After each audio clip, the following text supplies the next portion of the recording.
This is the BBC. Simon Mayo, 88 to 91 FM, BBC Radio 2. Hello and welcome to another Confessions podcast. Yes, another download. Here we go. What's this then? Now, this is a Radio 2 jingle called ID Big Hair Amp. I know. Let's discover it together. 88 to 91 FM, Oh, yeah. BBC Radio 2. I quite like that.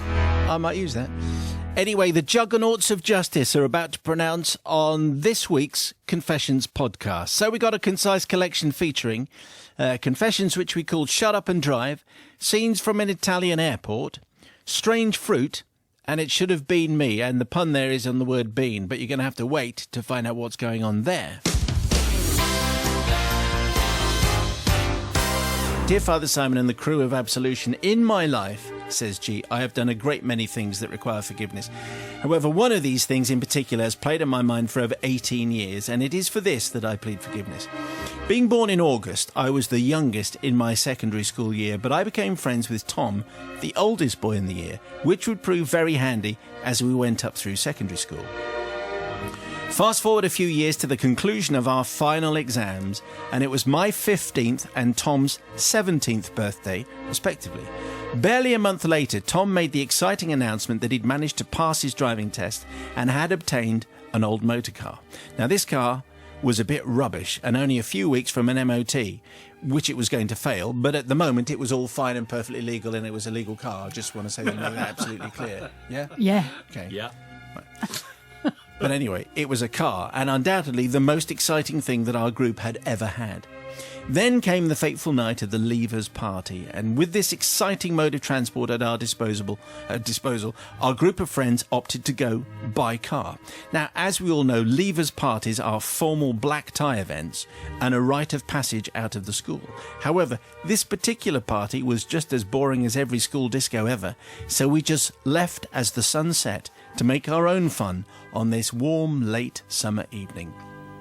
Dressed up to the nines as we were. Not being expected back until after dark, we pondered on how to spend the next few hours, bearing in mind this was the 90s and the internet was restricted to dial-up on home computers and therefore rather dull. An involved discussion began with no one idea being met with universal agreement, and Johnny, who'd been a hitherto silent voice up until now, said, "Did you know Ian is small enough to fit in the boot? How about we... Anyway, it's fair to say that Johnny's idea was possibly the best we'd ever heard, and so we got in the car and headed off to find a very particular set of roads. Roads, Father Simon, that had traffic lights that would force us to stop for at least 30 seconds and where there was bound to be at least a couple of cars worth of traffic. Then, when an unsuspecting car pulled up behind us, Ian, who, as you know, could fit in the boot and was actually now in the boot, would pull a cable that would make it appear as though it had sprung open, and an arm looking like it belonged to a dead body would fall out. At which point, two of us, in full black ties, suit and sunglasses, would spring out of the car and hurriedly push the arm back in before slamming the boot down, getting back and driving away at top speed. I've just remembered the episode you're thinking of, yes. We found this incredibly fun for a few hours, and we howled with laughter at the shocked expressions of the drivers behind the wheel each time we did it. But as the light faded and we grew tired, we decided to call it a night, and we were all dropped off at our respective houses by Tom. A blissful night's sleep followed, and in the morning I decided to head round and see Tom, having realised I'd left my sunglasses in the car. Crucial bit of evidence. Guilty, my lad. However, upon arriving at Tom's house, I was greeted with the frankly unwelcome sight of 3 police cars. I took a minute to compose myself, assert that it was a mere coincidence and that the police couldn't possibly be here to speak to Tom, and really wanting my sunglasses back, I then proceeded to knock on his door. Well, it turns out it wasn't a coincidence, and the police were there to speak to Tom, investigating as they were multiple reports of a murder and a body dump on that particular set of roads at that particular time. It's fair to say, Father Simon, it all looked a bit hairy for a while, but after the police didn't find any blood in the vehicle, were offered a slightly tearful explanation of what happened, and phone calls were made to prove everyone in the car was indeed alive, we were given a severe talking to and sent on our way. Our parents, it's fair to say, weren't best pleased, not least Tom's, who immediately took the car away to be scrapped, as if somehow it would always be tainted by this fictional crime. However, I asked belated forgiveness, not from Tom or my other friends who knew what they were getting into, or indeed from the countless drivers who we gave the fright of their lives to, but from the police, whose time we needlessly wasted and probably should have been doing some real police work rather than chase some ne'er-do-wells who'd just been to the school disco. Anyway, you can see G's point, really, and it was a bit of a waste of time, but it must have been a laugh while you were doing that kind of thing. And you can imagine the drivers would have been shocked if you saw that kind of thing happening in front of you, because they'd been brought up on the Sweeney and Z cars and not Line of Duty. But it's a standard police thing. Oh, yeah. We're going to put him in the boot.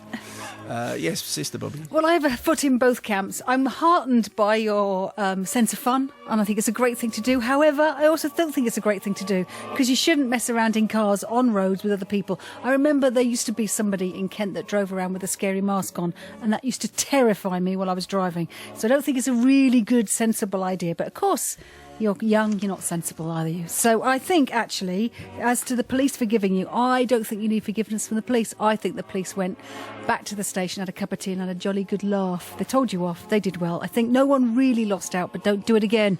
Do you think AC12 would have been interested in this? AC12. They would definitely have been. We'd definitely been interested. Beg to rights. I reckon that Hastings guy. Him. Oh, yeah. He'd have been slightly worried. Anyway, what do you think there, Brother Matthew? Well, I was sort of pretty young in the 90s. I never remember anyone saying, well, there isn't anything called the internet, so let's try kidnapping someone or making it look like we're kidnapping someone and putting them in the boot when we get to the traffic lights. Just outrageous. What on earth did you think was going to happen when people saw someone in the boot? However, do you know what? Everyone learned a lesson, didn't they? Everyone learned you're not supposed to put people in the boot of your car and then stop at traffic lights and have them open the boot. So I'm sure we've all learned something from that. And actually, why are they scrapping the car? Well, the car's not done anything, and it's a perfectly good car.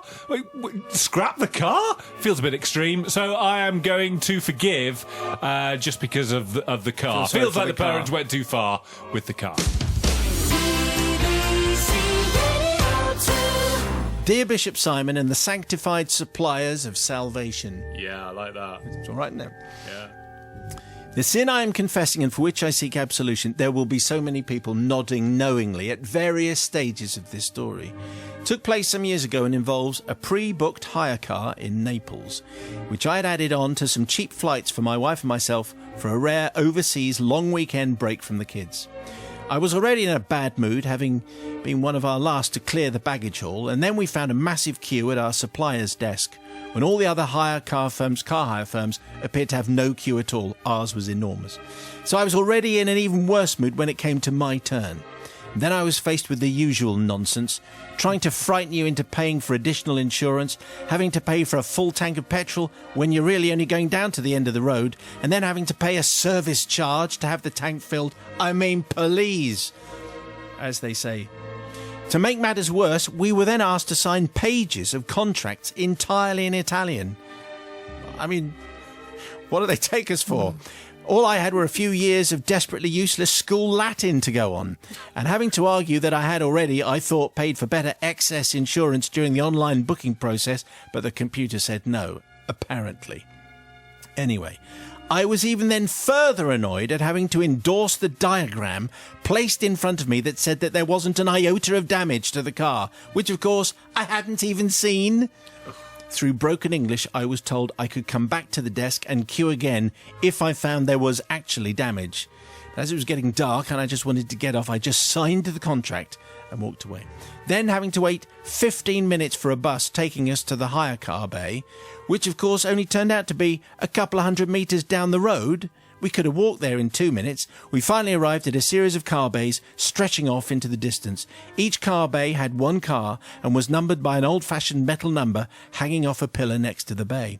Eventually we found bay 9 where our car was, and to my horror I realised there was a scratch running all the way down the near side of the vehicle.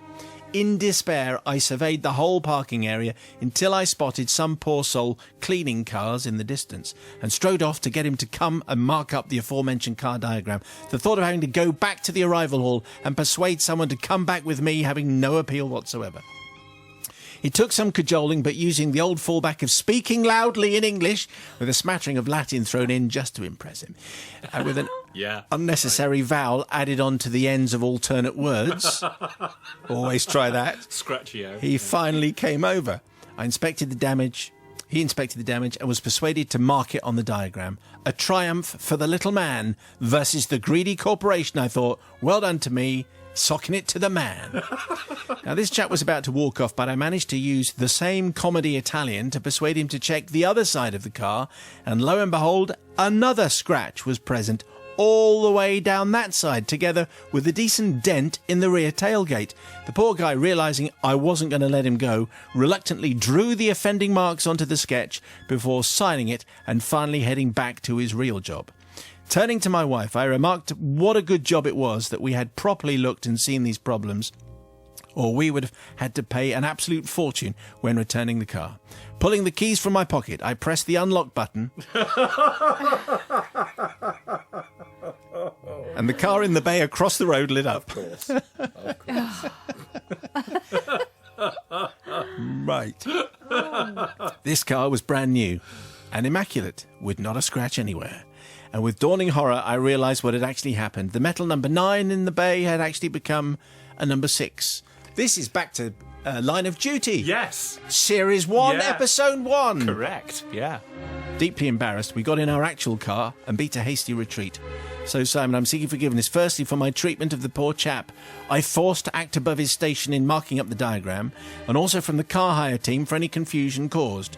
I'm sure they would have been scratching their heads, working out why someone with so much certified damage would have fixed it themselves during the hire period. And finally, I seek forgiveness from all people I have bored with this story ever since it has happened. Well, Alan, you didn't bore us because there's a fine tale. We were there with you, suffered that enormous sense of frustration that you've got to sign another thing and then another thing and then another €20 and then another 50, and on it goes. Anyway, you got the wrong car. Good tale. What do you think, Sister Bobby? Well, it's easy to forgive you because Yeah. the convention is that we fully accept is the hire car company come out with you and they check it, and that's how it's done. So that's generally kind of worldwide and That's understood. true. It does sound as though they... So it's the hire car slack. company that don't actually want to go outside and check with you and making it your responsibility. So basically, they've left themselves wide open to abuse for She's their own right. slackness. She's right. She's got it right. So generally, but the other thing is, always when you go on holiday, sense of humour, you know what it's like. You're in a different country, you don't necessarily understand, and it's not their fault you don't understand, it's your fault for not knowing the language. You have to remember to have an extra code. Do you know this? An extra code. An extra code when you do some car hire abroad. Yeah, you need your driving license. And then Oh a yeah, code. yeah. Then you want a code, don't Oh, you? I forgot about the code. Well, go to the end of the queue then. So in this case, forgiven, but just, sense of humour, lighten up. Yeah. Had you told Because he was Alan. a over bit, it. Come well, on. he's just a bit cross with the poor car washer that has to do everything. Just, Yeah. Anyway, it's a very frustrating process. What do you It say, is. Brother Matthew? Will no one speak up for the hire car companies? Nope. No, they won't, because that was clearly a system that they'd thought of beforehand. Let's have You want lots us to of stay really long queues. later than 6 o'clock? Yes. Well, there'll be an extra charge for that. Do you want the car to have a wheel? Maybe you'll need to sign a form that you don't understand and then sign something certifying that something hasn't happened yet. So I am obviously going to forgive. And yes, this did feel a bit like That's Life. And finally, Cyril. And finally... I've got a strange vegetable. so I am... looks like a pineapple. Yes, it does. Leave it there. I'm going to forgive. So Jerome says, Father Sam, many moons ago in a previous life with 2 small children, one at primary school and one still wearing nappies, I was required to make an impromptu run to the supermarket for some essentials. Being an experienced dad, well versed in the eating habits and toileting requirements of my daughters, I knew that the youngest, Polly, who was with me at the time, could cope with a dash around the supermarket without the need for time-consuming changing bags, emergency food, all that kind of paraphernalia. Consequently, Polly and I dashed to the local supermarket. I duly placed her on the trolley seat, fastened her in, and began prowling the aisles looking for the required items. Now, not known for my memory skills, I soon forgot many of the items needed, which resulted in a rather convoluted route around the supermarket as I remembered things or needed inspiration. I think a lot of people shop like this. Polly, it's fair to say, was not impressed by this and began to get fractious.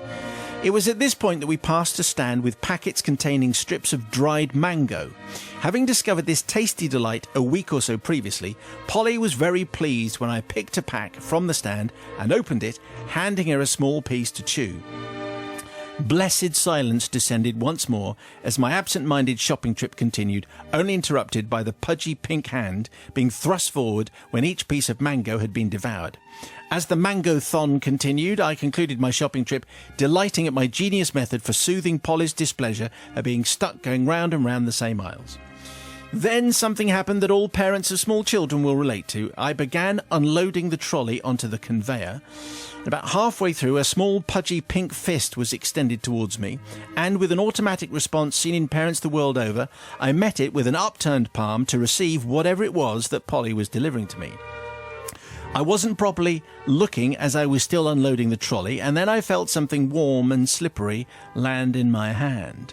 I looked to see, it's okay, a large piece of mango sitting in my open hand. Now, slices of fresh mango are vibrant and crisp, inciting images of their tropical origins, while slices of dried mango are delicious and mouth-watering. This piece of mango had been gummed to within an inch of its life by a small child, who, unable to actually consume such a large piece, had simply rehydrated it with her saliva, then given it up as a bad job.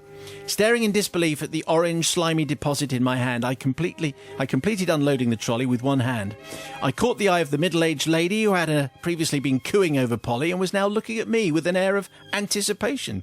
In the changing bag was a roll of nappy sacks, a roll of baby wipes, tissues, in fact everything required to quickly, discreetly and cleanly deal with such an eventuality. But the changing bag was, of course, at home. It was at this moment the customer in front of me paid and moved away, and the lady operating the till turned to greet me. She turned her head to Polly, whose face and hands were covered in a liberal orange, slimy coating, and smiled awkwardly, then turned to look at me, then my outstretched hand. It was at this point I panicked, and time slowed considerably. Polly was starting to get fractious again as she had nothing to do. The lady behind was puffing impatiently, wanting me to pass her next customer divider with my free hand, and the lady on the till was sat, her mouth slightly ajar as her eyes bobbed up and down from my eyes to the contents of my hand. Many things went through my mind as I tried desperately to think of a solution to the situation. I knew I couldn't load the bags one-handed. I couldn't put the mango on the till. I couldn't go to the customer toilets and leave Polly behind. But then I couldn't take her and leave the shopping on the till and hold everyone else up. I had no tissues, no wet wipes, and in the end, no other option. With the pressure of the situation building, I took what seemed to be the only sensible option available to me. I put the mango in my mouth. Okay. Well, you Wow. would. Yeah. The till lady's mouth fell open as I stood trying to disassociate the slimy, textured item in my mouth with where it had come from. I closed my jaw and began to slowly chew. I gagged for a moment, but regained my composure and chewed some more. It took some moments before I felt ready for the next hurdle. I steeled myself and tried not to catch anyone's eye, but then I swallowed. There was a moment when I thought, in explosive style, but fortunately it remained in my stomach. I took a deep breath as the passage of time seemed to return to normal. The lady on the till began scanning my purchases, head bowed low. Polly began moaning again. The middle-aged lady was carefully studying something in the far distance. With a deft wipe on my trousers, my hand was sufficiently de-slimed to be useful for packing the shopping. The lady on the till did not look at me for the rest of the transaction, neither did the middle-aged lady. Polly seemed slightly bemused by the whole escapade. I still struggle slightly when I think of dried mango. I would therefore like to request forgiveness from the middle-aged woman who had all her worst fears confirmed about the ineptitude of modern dads, from the lady on the till who was so repulsed by her encounter with me she couldn't bear to look at me again, but mainly from my daughter Polly, who has the story rolled out whenever she brings friends round, which is of course very often so. It is one of those things where I can imagine, you want to do the right thing. It's there. It's in your hand. What else are you going to do? Might as well. Nothing wrong there. All the same family. What would you have done, Sister Bobby? Well, Jerome, I'm quite saddened by this and disappointed. Disappointed at someone sitting behind the till can't grab a bin or a piece of paper that's on the floor or Good. something to It's go. her fault. It's definitely. I don't Help think you me did out here. anything wrong. Come on, you've got a 2-year-old and you've got a pile of shopping and you need to pay and you've got a slimy thing in your house. It's really simple. You are absolutely forgiven. The lady on the till, or the man on the till, whoever it is, does not get Yeah, forgiven. no, I think it was a woman on the till and it's the woman behind, and neither of them lifted a finger, Yes. brother Matthew. What on earth was going? I think that I completely agree with Bobby. Jerome, very gallant, taking the slime in his hand from baby daughter, and then put it. Where am I going to put this? I thought he was going to put it on the conveyor belt or something. But he puts it in his mouth, and look at him. He could have Selflessness. wiped it on the lady's face. He could have all over her face. This also makes me. I always used to think people who ate things in supermarkets, that always struck me as very rebellious. I'd never done that, and then first time I went round a supermarket with someone who opened up a packet of crisps, I thought this was amazing. Slightly off topic. As long as you pay for it. Obviously, they then did pay for it because the barcode, they kept the wrapper. Fun days. Anyway, I am going to forgive. Are you? You sure about that? I was almost Nigel-like in my Randomness. random. BBC Radio 2. I am writing this as like food reference here because we popped it in there, Nigel, for you. I am writing this as a posthumous act of forgiveness for my father, who passed away last year. I know he. Eh? So it's a voice from beyond the grave. No. This is Lindsay, who's very much with us, but her father isn't. I know he longed to offload the burden of his guilt, but frankly was too embarrassed to confess directly. However, the following tale, which takes place in the early 80s, is one of mere error and not lies or deceit, although these elements do partly come into the tale, for which forgiveness is asked. Dad was great at cooking and took great pride in his Sunday roasts. Yeah, Do you see that? Well done. We've got a beef mini roast. Mini or otherwise. Production. Very right good. there. This is quite extraordinary. He had varied culinary tastes, it has to be said, and was somewhat of an experimental chef at home. I think we know how to interpret that. Which means that his tastes were odd. However, on the day in question, it was one of those quick teas that's in question, which is warm, thick toast, real butter, topped off with baked beans. Now, you have to say that's pretty good. If you've got, let's say, I'm looking at Nigel here just for approval, sourdough toast with some butter and beans, and I think with maybe a few chili flakes and some Marmite on the toast. All of that sounds fantastic. I think the key is the butter as well. I used to melt butter, like, proper English butter, British butter on the top, and that would make it even more unctuous. Very good. Yeah. In fact, can we forget the roast? And just do that? Anyway, so it's warm, thick toast, real butter, and baked beans. That's what's happening in Lindsay's house. Scooping up a huge spoonful, we all tucked in, but almost immediately there was a huge splutter of partly masticated beans and tomato sauce spraying across the table. These beans were revolting. These beans were the most disgusting beans of all time. What on earth was this? It was from a well-known food manufacturer, and these beans were off. What is going on? Immediately, Dad sprung from the table to investigate the tin of said brand of beans. After some investigation and further sampling, he decided we'd been poisoned, and that being a dutiful, caring father, he said he'd write immediately and return the beans for investigation. After all, he definitely didn't want other families and children suffering this muck. So traumatised were my sister and I that we were made to drink a full cup of milk and immediately rinse our mouths and brush our teeth, as though that was going to help. I don't know, well, maybe it would if you've eaten think the the wrong milk- thing. the milk definitely would does, because help, that yeah. can neutralise, Yeah, that being yeah, alkali can neutralise the acid. And it's good for you. Calcium, all these things. Okay, very good, all right. So anyway, that's what's been happening. Dad's letter of complaint and tin sample was returned, and 80s mealtimes returned to normal, although it's fair to say we never fancied baked beans again. A few weeks later, we received a very long letter from the company involved, with quite a sizable voucher for their products. The letter was very apologetic and stated that the sample which had been provided had undergone extensive testing in their lab, and it had been found to have been contaminated by methylated spirits. I know. Or denatured alcohol, as it's known. But anyway, it was meths. They couldn't work out the source of the contamination and apologised profusely, hoping we'd be reassured that they had also thoroughly investigated the manufacturing plant process and recalled the batch that we had purchased. The letter says big There's stuff a lot going on here, wasn't there? The letter finished by wishing us good health, Thank you. saying they hope we hadn't suffered any illness as a consequence, but if so, to contact their head office at once. Thankful of Dad's dutiful consumer response, which had prevented any further illness or any other trouble across the UK.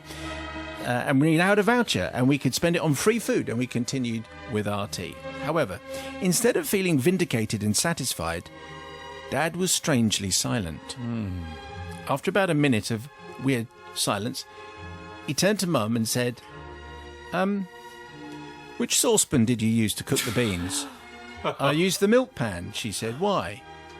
And so a clearly mortified Dad went on to explain that upon browsing Reader's Digest one day, he'd read that to clean a watch, you should use methylated spirits. Oh, no. Needing to give his pocket watch a bit of a spruce up, Yeah. the way you used to have to do. Can't say I've ever. Because it was the 1830s. That's yeah. right.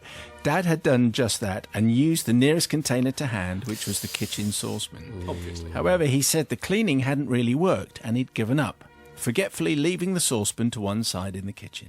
Now, as any chemical science expert will tell you, methylated spirit evaporates, and therefore when Mum came upon the saucepan later, it looked normal to the untrained eye, but you would still wash it up. And thus the tale concludes with a saucepan of evaporated chemicals reheated with the baked beans, a potential health scare, and the bribery of a multinational food company with vouchers. I write this confession, and while I'm doing it, I've just checked a search engine to find a chemical forum to see how potentially catastrophic Dad's error could have been, to which the answer is basically very catastrophic, so thanks very much. So on Dad's behalf, I'm confessing his overwhelming guilt over the panic caused in our household, and no doubt years of confusion from many of the lab scientists, process room managers and operatives working for that particular company. As I sit and write this, I truly believe Dad may already have confessed at the pearly gates, and thus his sins have already been forgiven from higher powers than even yourselves. Even us? Really? Oh, come. However, I'm sure he would seek forgiveness had he been with us today, so I ask of you now. Well, I like the fact that he always wanted to write in and confess this, but just felt too embarrassed about it. But really, you have to say, that, potentially this could have been extremely nasty.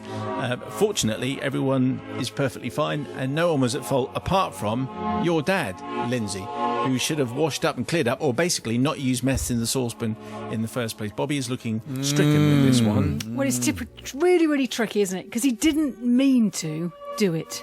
He acted in good faith. The beans tasted weird. It's obviously what happened before. The lesson is don't put chemicals outside their original containers. Well, don't cook chemicals on the oven. Don't put meths in a saucepan. Well, in the milk pan anyway. I mean, that's his mistake. But the thing is, I always feel sorry for someone they really didn't intend to.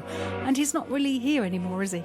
Here's the thing. So if your watch needs sprucing up, Yeah. take it to a watch sprucer-upperer. That's the thing. Okay, because he involved the major company and the children were nearly very ill, I'm going to say, actually, Lindsay, I'm just going to be really, really kind and say he's forgiven in this case, but learn your lesson. Okay. Well, he can't learn his lesson. Really, No, but everyone now, else can. Everyone Learn else- from we it. we all can learn. Don't put your from chemicals. This. Yeah, Nige. I bet there've been a few minor digressions or whatever. At the Just make a note of that one. at the pearly gates in those times and to come, and also, who puts mess in a pan? Absolutely bonkers. Lindsay's dad, really, but nowadays it'd have been a no-win, no-fee job. He'd have been straight down the lawyers, but actually, because he read the Reader's Digest, and I used to write for the Reader's Digest, and I liked them. They were lovely people. And because you're no longer here, and I hope you're looking down giggling. So Lindsay's dad, absolutely, on this occasion, forgiven. Okay. Brother Matthew, what do you think? Well, obviously, what we're not going to do here is blame Mum for simply, using a pan that was out to cook the beans. It's definitely not her fault. And which of us can sit here and say that we've not read an article in a magazine saying you can clean whatever using this, and not thought to ourselves, I think I'll give that a go right now. And you don't think about the consequences of using, Yes, you say, do. a milk pan pans to hand, and use meths. I'll just put the meths in, and Because my watch needs a spruce. I just need a bit of a spruce for my watch pocket and my fob, and we've all done it. So I'm going to say yes, definitely forgiven, because we'd have all done it. All right.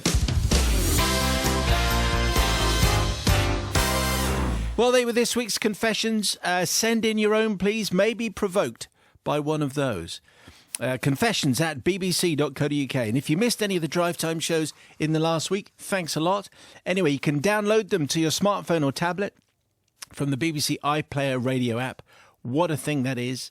Monday, Ray Davies was talking about his first album in nearly a decade and how he's about to vote this year for the first time ever. Tuesday was a Tunes Day with big songs from Jackson Browne, Poco, Bonnie Raitt and The Who. Wednesday, we had a discussion of whether male and female pineapples actually exist, with the conclusion that they're bisexual hermaphrodites, words which I haven't said before this week. And author Patrick Ness was in to talk about his new novel. Now, Foodie Thursday, Nigel whipped up a beef mini roast with cheesy mash. You can find the recipe on the Drive Time page on the Radio 2 website if you've got half an hour. And if you made it to the end of last week's podcast, you had to tweet, "In all honesty, Simon, nobody wants a warm salad." And it's always very entertaining to see these phrases coming through, because it usually takes me a while to remember what on earth I've said and why people are sending me this nonsense.